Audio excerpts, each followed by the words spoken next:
The Battle of Avignon, in which Frankish forces led by Charles Martel beat the Umayyad garrison of Avignon and destroyed the stronghold, was contested in 737.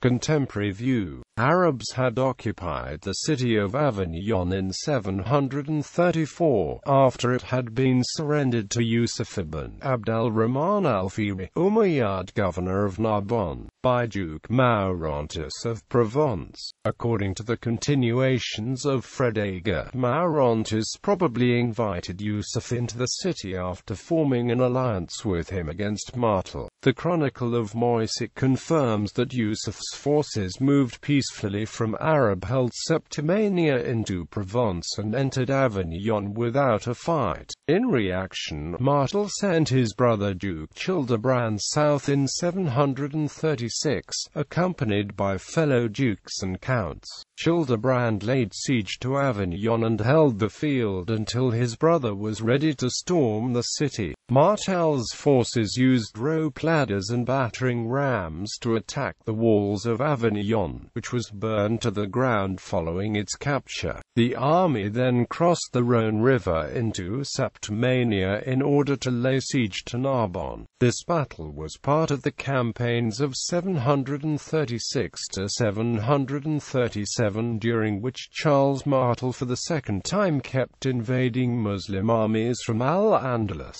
occupying further territory beyond the Pyrenees. Unlike the invasion of 732 to 733, the Arabs came this time by sea and forced the Franks to come to them. Notable at these battles was the use of heavy cavalry in addition to Martel's vaunted veteran Frankish infantry. Though he had some catapults, the city of Avignon was largely taken by a simple, brutal, frontal assault using rams to smash through the gates, and ladders to scale the walls.